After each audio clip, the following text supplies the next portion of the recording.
नमस्कार दोस्तों, मेरा नाम डॉक्टर सावन है। आज जिस टॉपिक के बारे में बात करेंगे उसका नाम है वायरल हेपेटाइटिस। हेपेटाइटिस का मतलब क्या होता है? हेपेटाइटिस मतलब होता है कि हेपेट मतलब जो इंडिकेट करता है लीवर को, आइटिस का मतलब होता है इन्फ्लेमेशन या स्वेलिंग। यानी कि जब लीवर पे स्वेलिंग आती है तो उसको बोलते हैं हेपेटाइटिस। लीवर पे स्वेलिंग के काफी कारण होते हैं। अब जो जिसके बारे में आज बात करेंगे उसका नाम है वायरल हेपेटाइटिस ए और वायरल हेपेटाइटिस ई। इसके अलावा hepatitis A, B, C, D और हेपेटाइटिस जो ई वायरस है, इसकी वजह से भी लीवर पे जो है इन्फ्लेमेशन यानी कि स्वेलिंग आती है। इसके अलावा कुछ और वायरसेस भी होते हैं जैसे एप्स्टेन Barr virus, cytomegalo virus.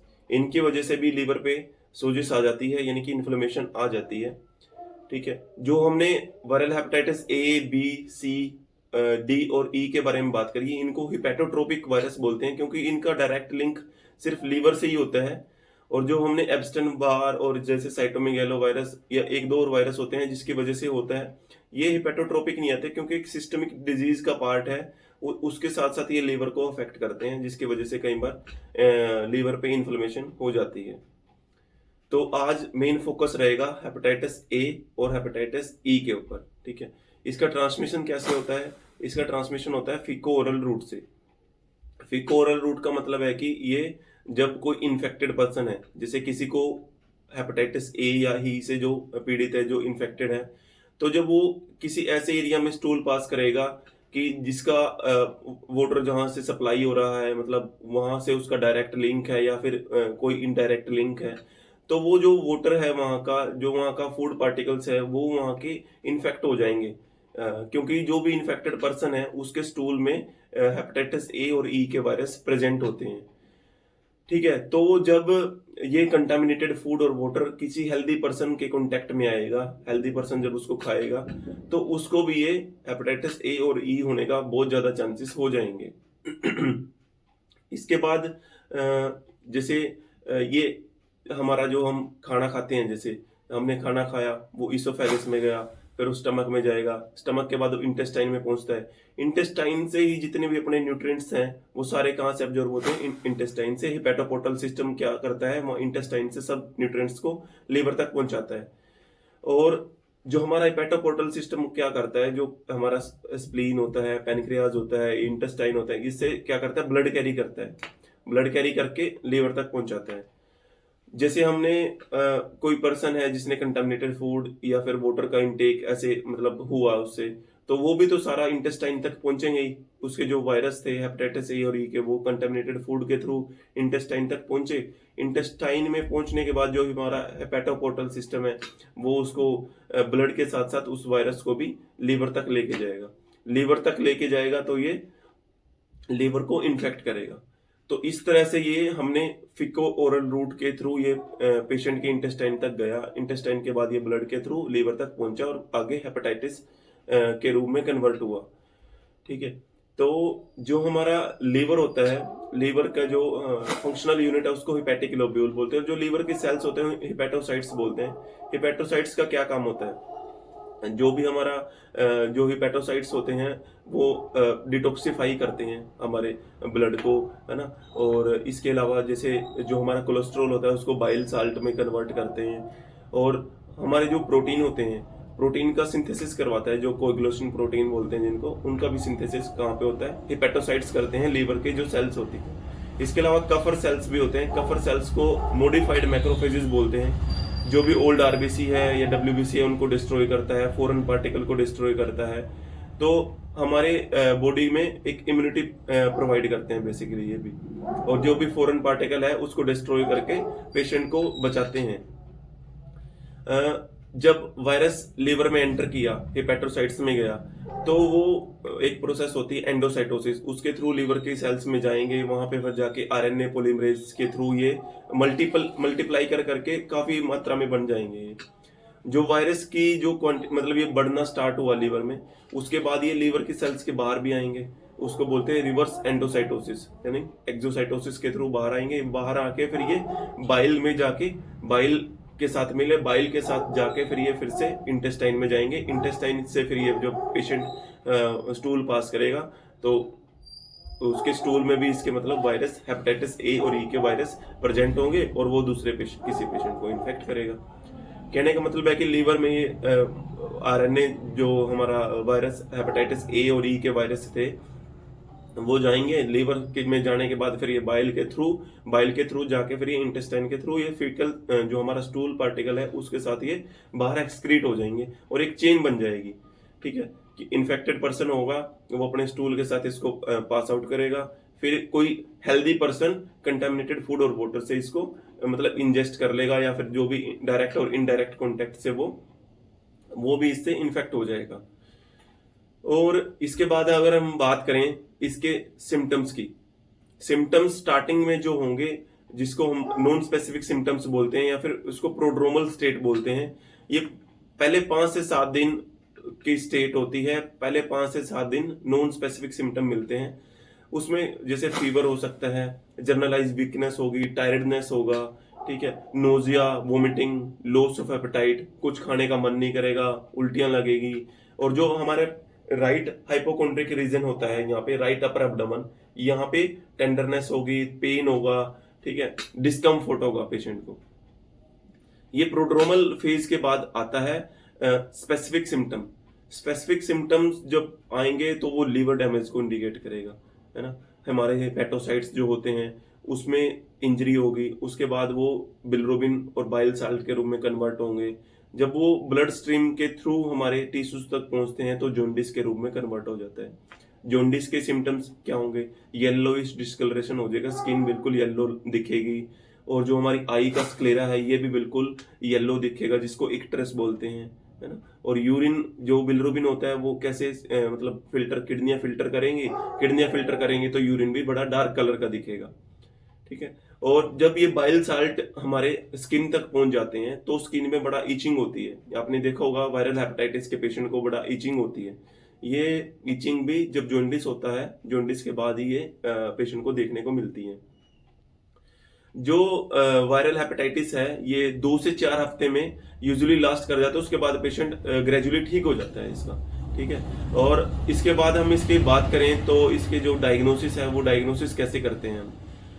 Diagnosis में जब हम इसके टेस्ट कराते हैं, जैसे हमारे पास कोई पेशेंट आया जिसको ये सारी मतलब दिक्कत थी हमारे पास, प्रोड्रोमल फेज को जब पेशेंट पास कर लेता है, जब स्पेसिफिक सिम्टम आते हैं तभी पेशेंट को पता चलता है कि उसको जॉन्डिस हो गया है और उसको लीवर पे कुछ ना कुछ असर आया है। जैसे हमारे पास पेशेंट आया जिसको येलोइश डिस्कलरेशन है, इक्ट्रेस है, ठीक है, तो हम पेशेंट के यूरिन भी डार्क कलर का पास आउट कर रहा है, तो हम पेशेंट का जब आता है तो सबसे पहले हमारा किस पे जाएगा हमारा ध्यान कि हम उसका एलएफटी कराएं। एलएफटी में उसका पेशेंट का SGPT, SGOT multiple time raised मिलेंगे, 1000, 1500, 2000 के रेंज में मिलेंगे। मैं वायरल हेपेटाइटिस ए और ई के बारे में बात कर रहा हूँ आपसे, ठीक है। तो जो ओटीपीटी है वो 1000, 2000, 3000 के रेंज में मिलेंगे। बिलिरुबिन भी बड़ा मिलेगा हमें, बिलिरुबिन भी 6, 7, 10, 15 से 20 की रेंज में मिल सकता है हमें। इसके अलावा हम केएफटी और सीबीसी भी करा के देख सकते हैं कि इसकी वजह से कोई सीबीसी में जैसे टीएलसी लेवल पता चल जाता है कि कोई सेकेंडरी इन्फेक्शन तो ना हुआ होगा ना, और प्लेटलेट काउंट कितना है, और केएफटी में हमें सीरम क्रेटिनिन और सोडियम पोटेशियम यानी कि इलेक्ट्रोलाइट का पता चल जाता है, क्योंकि पेशेंट खाना इतना ज़्यादा खाता नहीं है, उसकी इनटेक कम होता है, तो इलेक्ट्रोलाइट इम्बैलेंस वगैरह ना हो वोमिटिंग वगैरह की वजह से, ठीक है। और इसके अलावा एक टेस्ट करते हैं पीटीआईएनआर, क्योंकि लीवर में मैंने पहले आपको बताया कि हेपेटोसाइट्स का काम क्या है, प्रोटीन सिंथेसिस करते हैं, कोगुलेशन प्रोटीन बनाता है। जब लीवर डैमेज होगा, कोगुलेशन प्रोटीन ना बनेंगे, तो जो प्रोथ्रोम्बिन टाइम है वो भी इंक्रीज हो जाएगा, आईएनआर भी इंक्रीज। ये लेटर स्टेज में मिलेगा जिसको लीवर फेलियर की तरफ जाएगा, सब में नहीं मिलेगा आईएनआर डी रेंज, ठीक है। बट ये बहुत इंपॉर्टेंट टेस्ट है, पीटीएनआर हमें वायरल हेपेटाइटिस में जरूर करवाना चाहिए, ठीक है। हम डायग्नोज कैसे बनाएंगे कि वायरल हेपेटाइटिस ए है या ई है। इसके जो जब हम किसी पेशेंट को हेपेटाइटिस हो तो उसके 2 से 3 हफ्ते के बाद उसकी बॉडी में एंटीबॉडी बनना स्टार्ट हो जाती है। स्टार्टिंग में जो एक्यूट फेज होगा उसमें बनती हैं IgM antibody, IgM anti HAV antibody, ठीक है। तो ये पहले 2 से 3 हफ्ते में बनती है और 6 हफ्ते तक रहती हैं ये, ठीक है। और एच ई मतलब हेपेटाइटिस ई में क्या बनती है, आईजीएम एंटी HEV एंटीबॉडी, ठीक है। जब IgM एंटीबॉडी बन जाए उसके 2 हफ्ते के बाद बनती है IgG एंटीबॉडी, ठीक है।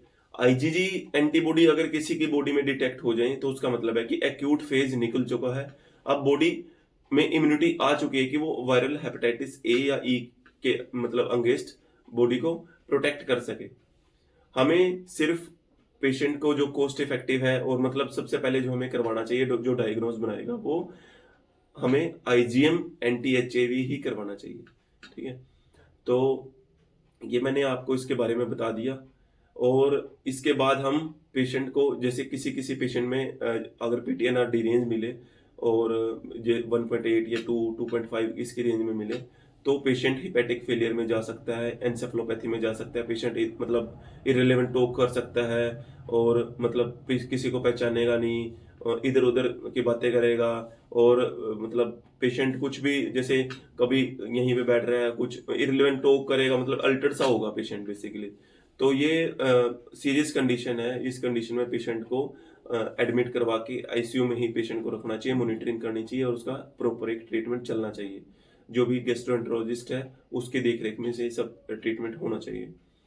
अब इसके ट्रीटमेंट के बारे में बात करें, ट्रीटमेंट क्या होगा? जो इसका ट्रीटमेंट है, एज सच कोई भी स्पेसिफिक ट्रीटमेंट हेपेटाइटिस ए का और ई का नहीं है। जितनी भी डेविडसन या हैरिसन की जितनी बुक है, सब में इसका कोई ऐसा स्पेसिफिक ट्रीटमेंट नहीं दिया हुआ। बट इसमें करना क्या है, सपोर्टिव ट्रीटमेंट है। रेस्ट करना है पेशेंट को, न्यूट्रिशन अच्छा होना चाहिए, डाइट अच्छी होनी चाहिए। जब भी किसी को लीवर पे डैमेज हो या लीवर का जॉइंटिस वगैरह हो, पेशेंट को हेपेटाइटिस ए या ई हो, तो घरों में हमें यूजुअली देखने को मिलता है कि इसको दलिया दो, खिचड़ी दो, लाइट खाना दो, इसको हल्दी ना दो, पीली चीजें ना दो, ठीक है। बट ये ऐसा नहीं है, जो पेशेंट को अच्छा लगे वो दो, थोड़ा थोड़ा सा करके बार बार दें। फैटी और ऑयली थोड़ा अवॉइड करना चाहिए हमें, ठीक है। जो पेशेंट का मन करे, हेल्दी डाइट थोड़ी थोड़ी 2-2 घंटे बाद उसको पेशेंट को देते रहना चाहिए।